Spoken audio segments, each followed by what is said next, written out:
welcome to Second Chances with Christy Bell's podcast. I'm your host, Christy Bells.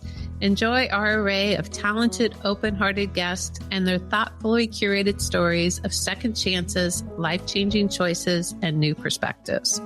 We are here to empower you on second chances in your life.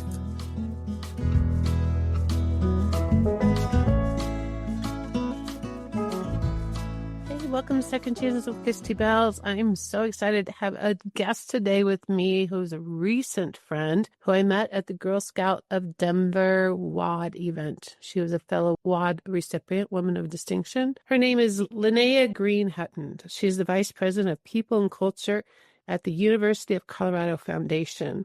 She leads human resources and organizational culture efforts across the foundation. She joined the CU Foundation in September 2022 after serving as a Senior Director of Operations at the Institute for the Advancement of the American Legal System and at the University of Denver. Before that, she ran operations for the Betcher Foundation and held HR leadership roles in the Denver area. Lynnea earned her bachelor's degree from Pennsylvania State University and an MBA from the University of Denver, and she serves on several local boards and community organizations. Outside of work, she's an avid traveler, plays tennis and golf, and is active in the Denver arts and civic community. So you just said you've been running from downtown, flying from downtown to get here, and not hoping you're not going to hit all those red lights. This is why I start everything I do with something I call permission to pause. So we're just going to take a deep breath. However you do that to center yourself, we're just going to pause. I like to close my eyes just to find an inner stillness.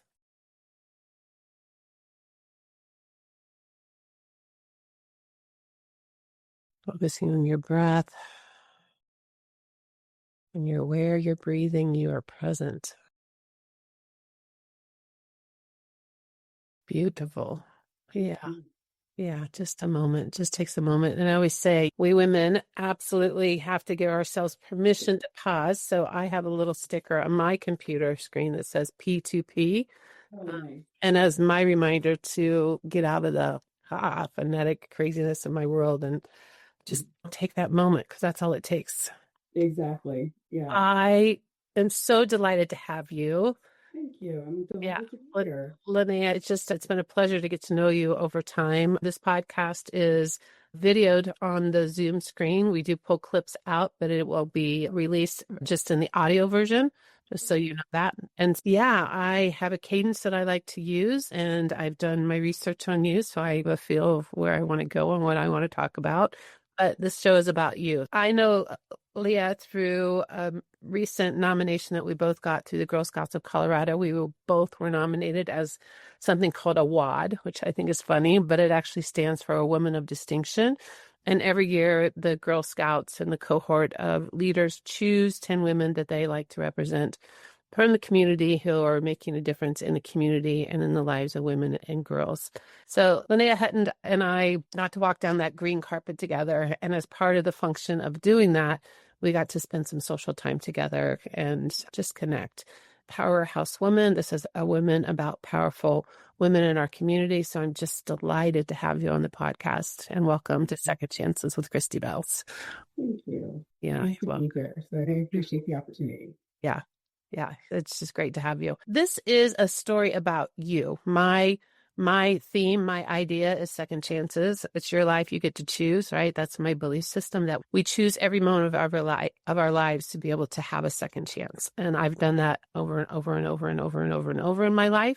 And I believe we all have. And the reality is that sometimes when we stop and look at those second chances, we look at those opportunities to choose again. They create space and opportunities for something new to unfold for you. So I asked my guest about what those opportunities are. So in this part of it, we're just going to talk about you. Like, what brought you to this place? Where'd you grow up? Tell the audience a little bit about you.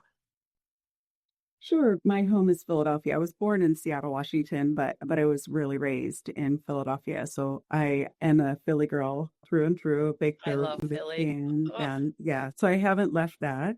But I've been out here in Colorado for, gosh, about 30 years, I think. Whenever DIA opened is when I landed in Stapleton and returned my rental car to DIA. So that's how I mark my stop. Wow, that's interesting. Yeah. Yeah, Here. yeah. Yeah. So Denver has become home for sure. It was a great place to raise my son. It was Even though, beautiful, by the way. oh, thank Oh you. my God. I think I was so too. I was so jealous. Her son was able to come to the WAD event and flew in for it, so I got to meet him. He's same as age as my Charlie, Was that right? and we Yeah. both have singles. So yeah. Anyway, Mhm. yeah, Yeah. beautiful. No, I think that the mom-son relationship is so special. Yeah, it is. Yeah.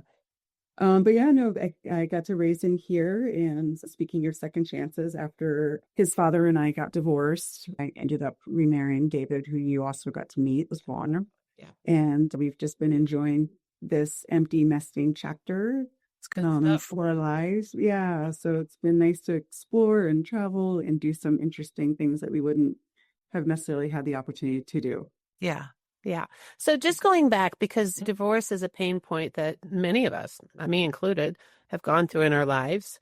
And just if you're comfortable, just would you share just a little bit of the personal story about did you marry early? What got you into the place of deciding you needed to move on to a different relationship post the divorce? And if that's uncomfortable, you also can say no. Yeah, we met when we were in college. I was what age was I juniors? I was a senior in undergrad, and I hadn't really dated a whole lot up until then. And I think the big summary or big takeaway from what I learned from that relationship is we weren't really partners, but I also didn't really know what that meant. I thought I knew what it meant, but I didn't. And so there were times where I was just making decisions to do things and I wasn't, not that I had to ask for permission, but we just weren't working as a unit. Like that makes sense. And I think in a marriage that then just starts to show crevices Yeah. as you have kids and as things get Yeah. more serious and bigger discussions happen. And so I think that's probably the gist of Yeah. it. Yeah. And I don't wish divorce on anyone. It's one of the most terrible, horrible things to go through, even if it's for all the right reasons. Yeah. And I don't wish things would have turned out different. The only regret that I have is that Miles didn't get to grow up with both of us in the same house. Yeah. That's my only regret. Outside of them, I haven't healed and moved on and found the right relationship. I don't regret that happened. Yeah. So, yeah. I think that's a really important point because we want to believe when we get married that that is a unit and that it should be symbiotic and you should, and particularly if you have kids, then you should also be like on the same page and talking and doing that. And it's very rare, I have to say, that happens. It takes this very special couple to be able to raise a family, to raise children, to work, to be all the things that we do in our world and do that in some level of symbiotic order or in collaboration or partnership. So I appreciate you sharing that because I know a lot of women experience this. And there's that place of, I remember early in my career, when my husband was successful and I had this baby and I started graduate school 6 months pregnant. I was a little nutty, but I had help. But I just remember that feeling of, God, like it was hard. It was hard. Yeah. Yeah. Yeah. Thank you. Thank you for sharing that. Were you in Philly with your son before you moved to Denver? No, he was born here. He was born here. Yeah. Yeah, Okay. yeah. Yeah. He had been here already for a number of years before. What brought you to Denver? I followed his dad out here. Yeah. Dang, girl. I follow my husband out here too. Did you really? From I where? did. Yes. For where? From Kansas City. Kansas City. Yeah, yeah. No, he was still at Penn State and he got a job to relocate out here. And what was I, 23, 24 at the time? And I was like, sure, I'll go across the country. Denver sounds, I've never been there before. What could go wrong? Yeah. Like you do at 24. Yeah. Or 34, because that's how old I was. Okay. Yeah. And here I am. Yeah. So. Yeah. I remember I wrote in my book about when I made that move because Kansas City was my home. I was well grounded in my career. And when I decided to follow Ferd out he lived in the mountains at the time, but we decided to be together in Denver that first year, I didn't get employment. I worked for a television station in Kansas City, but I couldn't get a job that first year in Denver, which was very interesting. And so I just felt like I was an uprooted tree. like out of nowhere. And I had all these roots laying out all over around me. And it was a really hard, vulnerable time, right? Because I was traveling, and it's the right decision in hindsight, but at the cookie back, it was hard. Yeah. It was super hard. Very hard. Yeah. Yeah, very challenging. Yeah. All right. So you have moved out here, you've gone through divorce, you've met David. Tell me career-wise what's happening for you. It's an interesting point in my life professionally, I would say, and what I mean by that is I'm making different career decisions that I might have made maybe 5-10 years ago now. I just did a commencement speech on Friday, and one of the things that I said was when I first graduated from undergrad, all I really knew was I think I should climb the corporate ladder. Like that sounds like what I'm supposed to do. And I think that's the way to be successful. So I'll do that. And I didn't really know what that meant. I don't know if you asked me why I was working in the job that I was working in. I don't think I could really tell you. So anyway, the first, I would say 10 years of my career, I was in, I don't know if you remember TCI Cable Company. I do, yes. Yeah, I was at TCI's headquarters out here, and I literally was climbing the corporate ladder, and I was there through AT&T merger, which was so fascinating to watch this hand at the corporate office. Yep. And I was also, to your point about school, being pregnant in school. So I started my MBA. I was working in this job, started my MBA. First year I was planning my wedding, and I immediately got pregnant, and I was pregnant in my second year. Yeah. And so I always tell people, like, that's my fuzzy era. Yeah. I don't remember much of what happened, but what did happen for me is watching how AT&T handled employee decisions. It highlighted for me that corporate was not the place that aligned with my values. At least that company wasn't at that time. I don't know what the iteration of it is now, and so I had the chance to volunteer for a layoff. I had my son, finished my MBA. I was burnt out and took the time to just be a mom for a little bit, for 6 months of his life before I went back to work, and thought a lot about what does this mean? And I ended up using my severance money to buy a franchise and start my own business, which is not anything I ever thought I would do in my entire life, ever. I would not have guessed that. But it was one of the best and hardest, but most rewarding things I've ever done in my life. And I figured out what I was good at. I figured out what I was not good at. Owning your business will do that. Owning a business will do that, right? It highlights those things very quickly for you. Yeah. So I ran that for a few years, but out of that, I discovered that I was really good at operations and running a business. And what was the franchise? It was called Home Cleaning Centers of America. So the marinades and marinades, if you will. But I wanted to build my own brand recognition here in Denver. So I didn't want to pick one of the big ones. Yeah. Yeah. Awesome. Yeah. And it was, I learned so much, and it was fantastic experience. After I sold it, I really started honing in on more operational type roles, because I knew how much I really enjoyed that. And like I said, figured out that I was good at that. Yeah. Awesome. Yeah. Awesome. And then what took you from selling your business because then did you go into nonprofit then? Was it? After I sold my business, I ended up back in HR working for Tony's Market. I love that market. Yeah. I love that market. I love that. And Tony is still a dear friend. Yeah. We have lunch every now and then. And so it was a really special place for me to land. I was going through the divorce at that time. I was recovering from having my own business and the financial impacts of going through a divorce. And it just allowed me a lot of flexibility to raise my son single for the first years of his life. Yeah. But when I really honed in on I need to get back into the operations space, that's when I started with Betcher Foundation in the operations role. I was their director of operations there. Yeah. And I was like, oh, philanthropy? Wait, what's this? I can do the work that I love to do, but I get to impact community. Yeah. What? Give me more of this, please. Yeah. Yeah. And get to work with the amazing Katie Broren. Katie who? Was Katie there at the time? Katie Kramer? Oh my God, sorry. I was thinking of Molly Broren. I got the names. Oh, yeah, no. I'm sorry. Katie Kramer, sorry. Edit that out. You got to work with the amazing Katie Kramer? I did, and Tim Schultz. He was still there. I got to shepherd him through his retirement. Yeah. Yeah, that was a really interesting time. I was in the nonprofit sector. I ran a nonprofit on the west side of town for a period of time too. So yeah, Katie. And anyway, I'm very familiar with most of the foundation world. It's a great space. Yeah. Yeah. Beautiful. So you were at the Betcher Foundation and you were doing their operations at the time. Yes. Tell me more.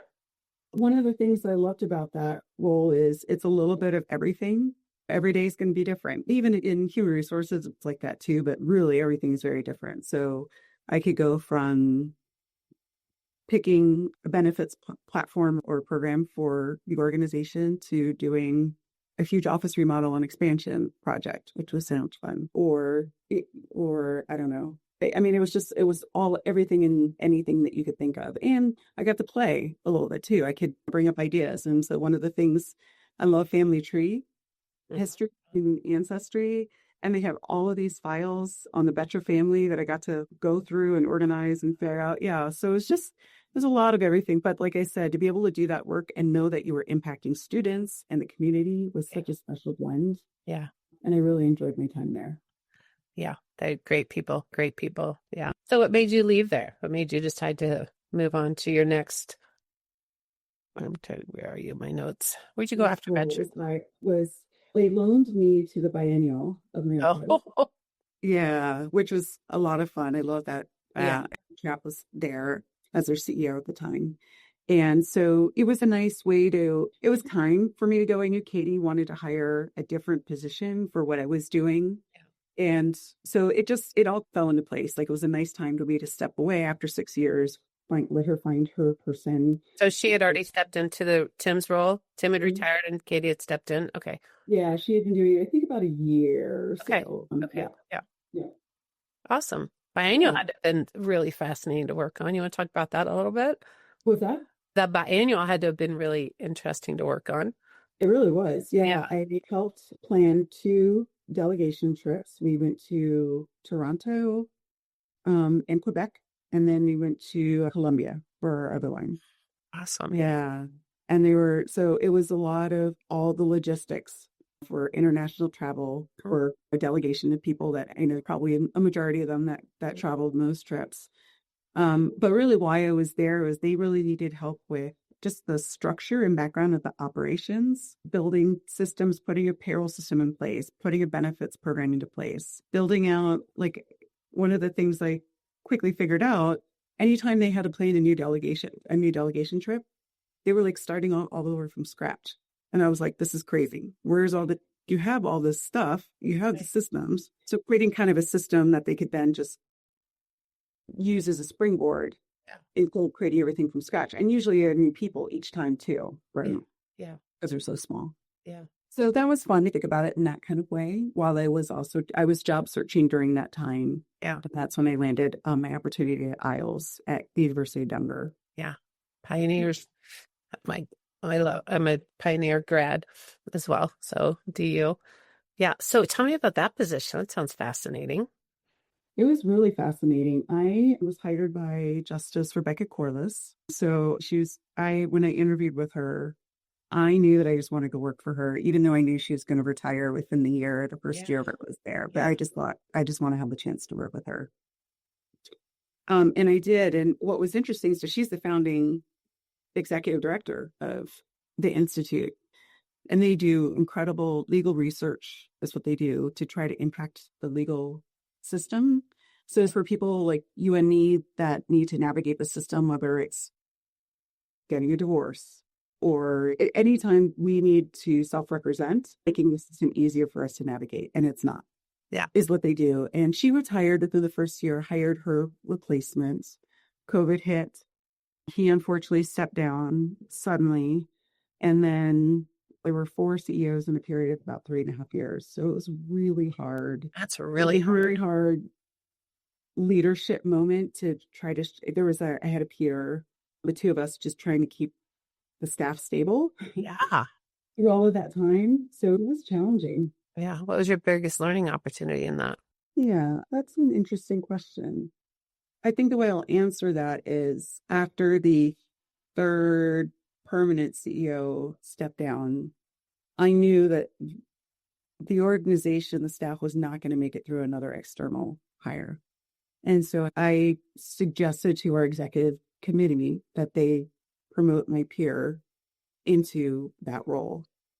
And that was really the right decision, because I really just don't know if that staff could have handled another person. And she's still there, and the organization seems to be doing well. And so I'm happy for that. But I think just trying to be thoughtful of what the employees really needed was just trying to set aside, oh, okay, the CEO stepped down, let's just do a search. It's no, let's take a step back and really be thoughtful here. What's going to make the most sense. And I would think that you had to have been incredibly either frustrated, or what were your feelings around, you're there, it's your job to make sure these positions are filled, to manage the operations, and then it's like boom, one after another. Like, I just wonder, as a woman leader, how do you deal with that level of, we call it VUCA, volatility, uncertainty, chaos, and ambiguity? Yeah. This is a lot, Lynnea. Yeah. And of course, like most of this is through COVID too, right? Right. On top of a pandemic. Oh, let me just add that. I started in 2019. Yeah. So I don't know. How did I handle it? Probably not well. I think working from home was actually probably a saving grace, honestly, because I was able to go outside and have lunch in the backyard and just take a moment to like decompress or go out for a walk. Or I know some of us, every night at dinner was maybe not the way the navigating through COVID, but there were other things that I was doing that were beneficial to just help mentally. And I think I was pretty good about shutting down at, the end of the day. Not like some people were working a lot more hours, and I was pretty good about not doing that. Yeah. So there were some advantages there. Yeah. It sounds to me like you had at least some level of self-care practice to be able to put in place, which is so important for us as women to have self-care. I'm doing a segment alongside all these interviews about self-care, and it's not selfish, it's necessary to be able to do it. Yeah. So, welcome back to Second Chances with Lynnea Hutton. Oh my gosh, I think I could chat with you all day. Keep finding all these intersections of it's so fun, which is not unusual. But so I want to move on to something that is personal that you've talked about, that you're talking about, and that's your caregiver role in the Alzheimer's field. I know Rebecca Champ, I interviewed her, and she absolutely blew my mind in what she was able to do in her experience. And I have friends now that have been recently diagnosed on early stage. And I've been a caregiver most of my life. Share with me your experience of being a caregiver alongside. And the real question I'm asking you is, like, how do you be the caregiver that you have to be? And it's your mother, is that correct? Yeah, it's my mom. Yeah. And do that alongside carrying such a heavy, badass job in the world and being a mother and all the things that you do. Yeah, it is really a struggle. I am talking about, speaking of self-care, I work out and run a lot. That's my mental therapy. Running is my therapy. They just let things out. And so I'm very diligent about reloading that. Like, I have a trainer on my calendar every Friday. Yeah. Because it just forces me to stay on track with that. So that's first and foremost how I'm navigating that. It's a really challenging situation. She remarried about 7 years ago, and juggling being a daughter and having a husband, navigating that role, I think, is probably maybe even a little more challenging than just the caregiver part. But I think for me, because I'm so operationally and logistically minded, I'm all about what's the problem and let's figure this out. I can solve this problem in seconds. Like, I can put in resources in place, but having to navigate and be respectful of his role as a husband it is challenging. But I would also just say, I think our society is not setting us up for success in this area. Most of the time, we're not even thinking about this conversation until we're in crisis. That's right. And oh my God, now what do I do? Like, I don't know what to do. And you're scrambling, trying to figure out how to solve a problem in crisis, which is not the time you should be doing that. So I learned that from my dad. I'm going through that with him. And so I've been trying to be very proactive in this situation, advocating for her to get a second opinion on her healthcare and routine and medication possibilities. I try to make sure to set up time. I take her out to lunch every Tuesday. It's our time, and it's a way to give John a break as well, because he needs it as the day-to-day care. Of course. Yeah. So I threw out a lot, but it's a lot. Yeah. So what I hear in there is self-care, right? Mm-hmm. Resources, not waiting until you get into crisis to put some of those things in place. I mentioned Rebecca Champ. She is the past chancellor of the University of Denver who was diagnosed with early onset Alzheimer's, and she's written a book called Still Me. She's also on my podcast, one of the most amazing interviews I've ever done. And she resources. She's a big part of the Alzheimer's Association, and she's a huge advocate for those resources. But what do you find are the resources that you find most valuable so that we can offer? Because there are a lot of caretakers, and there's a lot of care daughters who are caretaking.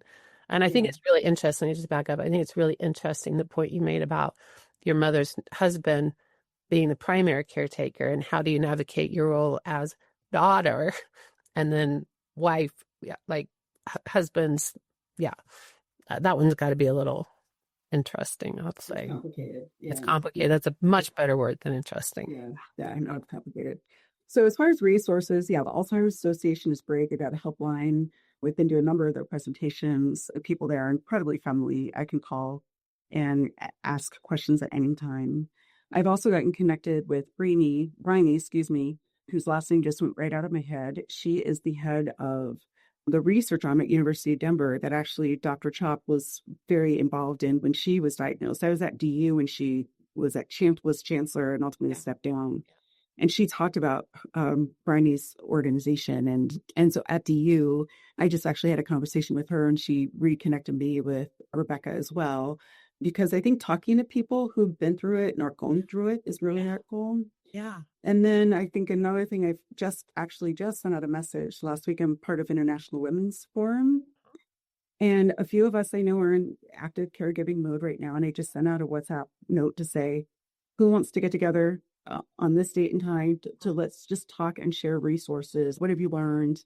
Yeah. This is what I need. Who knows some people? And I think having people who are going through it at the same time, it's just sometimes all you need to do is just vent, and you don't have to be the listener. Yeah. Sometimes you just need a resource, and that's been a great resource too. I'm part of IWF as well, and it's such a great organization. And it's great not only because of the leadership component as we are talking about, but also as part of really understanding we're women and we're dealing with a lot in this whole process. I don't know if you like the book club idea, but this just popped in my head. It'd be interesting if you could get a book club around Rebecca's book, because the thing I like about her book is that she tells her personal journey, which is really important, but she has 6 key pieces that she talks about: her health, her sleep, her exercise, all the routines that she's done to take care of herself, and is doing so well with the disease because of that. So it's interesting. All right. First of all, I'm sorry that you're going through that. Like I said, I've been a caretaker most of my adult life, not because of Alzheimer's, but because of other issues. And so I know the challenge and the stress and that toll that it takes. And love and light to your mother and you on the journey. Yeah. All right. Anything else about the caregiver role or that context of your life? That's really another second chance of. Yeah, I think one of the things I'm discovering, I was just saying this to my husband yesterday, I've discovered there's a conversation that employers really need to have around how to support our employees that are going through this. We have parental leave policies, but we have, not across the board, caregiver leave policies, right? And so again, as a society, how are we supporting a growing number of people who are in the sandwich generation through this? And so I think I'm finding my voice in this space. I don't know quite yet what I'm going to do with it, but it's a space that I feel like with my background, it's a nice lens, and now this experience. So I would just say, when I think about second chances and what I might do volunteer wise or charitable wise, I think there's something in there for me that I'm starting to explore, which is interesting and feels like I'm doing something about it. Whereas like having Alzheimer's, there's nothing I can do to fix it. No. Yeah.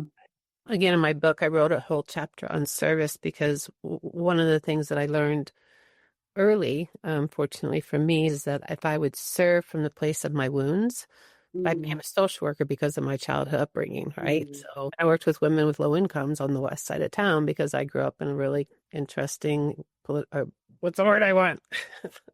Swear to God, I say the nouns just got sucked out of my brain when I turned 60. They just went, I didn't grow up in poverty, but finance always interesting. And then I have suicide ideology in my family. So I worked with the Carson J. Spencer Foundation. So for me, it's a core value service, and it's a core value because I believe in exactly what you just said. When we can serve from a place of, and not that caregiving isn't a wound, but it's a lot, and it's in your life for a reason. So to take what you're having to experience and be able to translate that, I love that you reached out to other women. That's why I do this podcast, because I want women to know they're not alone. So I write the book. They're not alone. We're not alone in this. Every single woman I've interviewed on this podcast gets emotional. They're vulnerable. They've had horrible things happen in their lives. They've made bad decisions. It's like all of the above. We're human. We're human. And we don't want to talk about it because we have this illusion of perfection, which is just so dumb.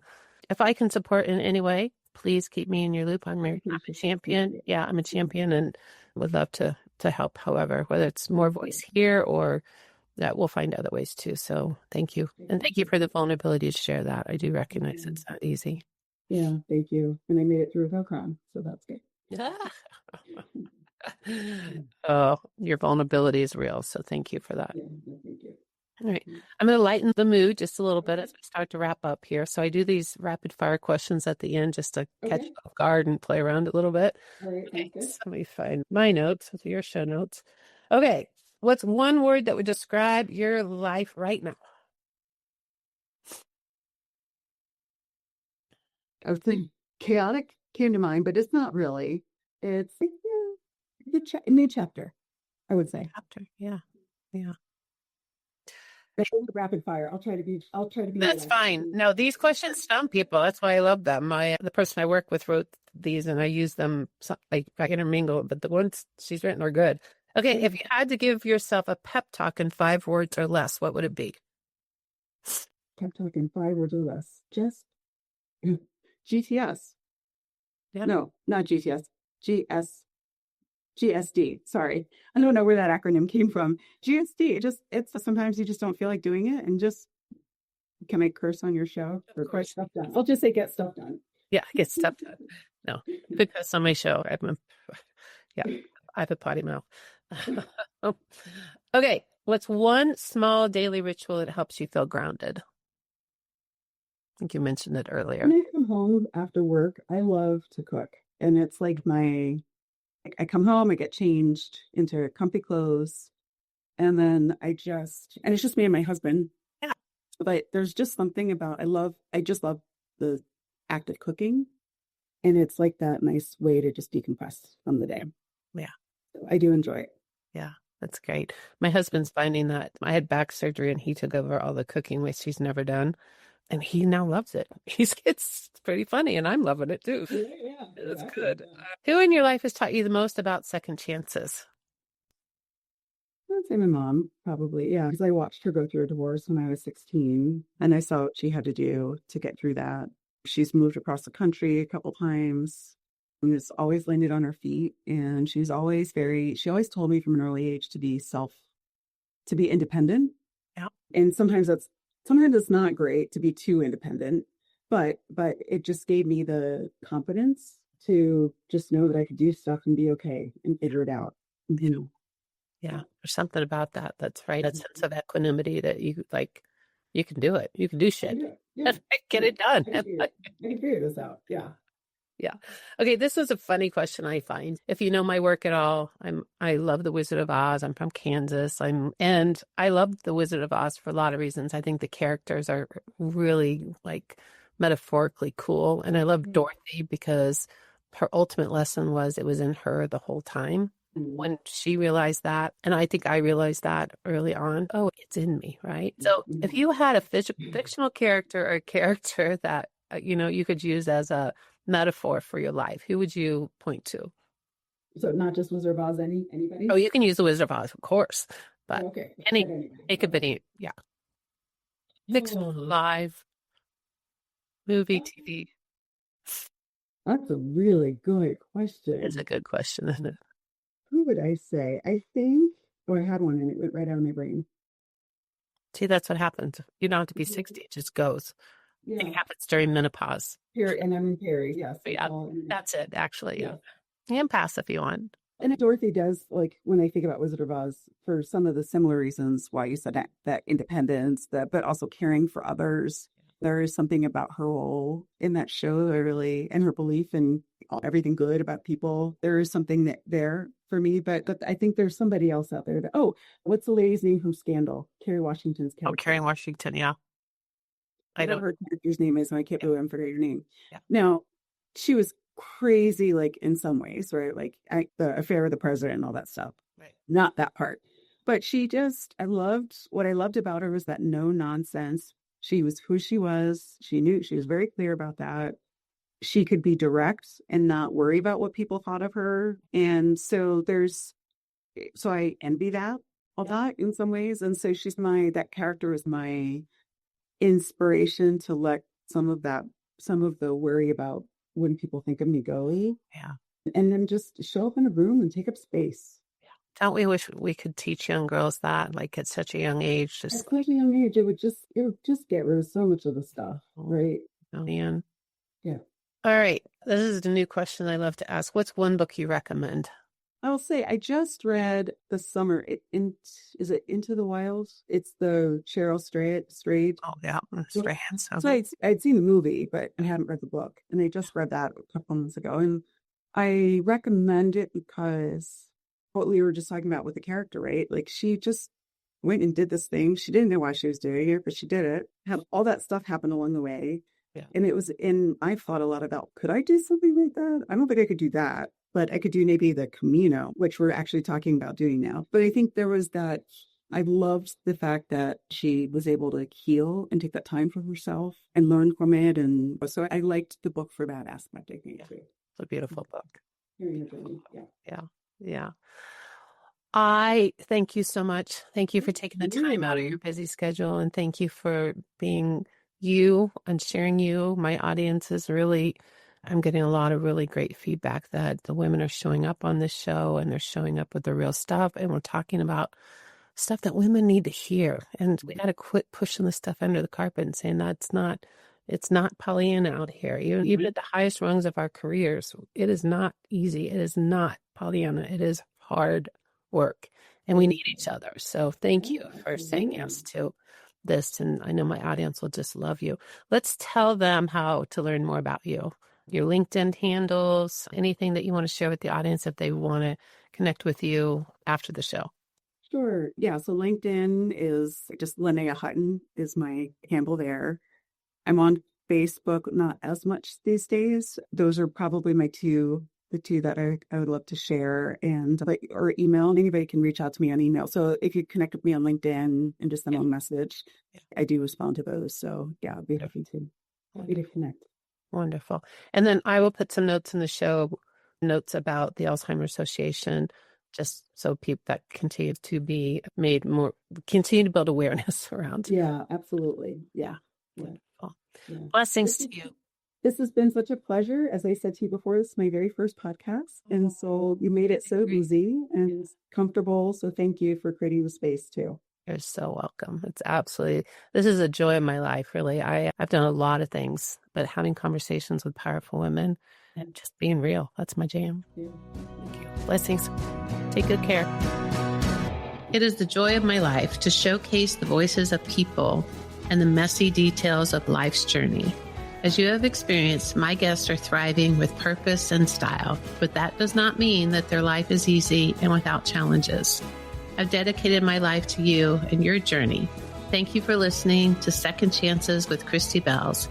Please subscribe and learn more at christybells.com/second chances.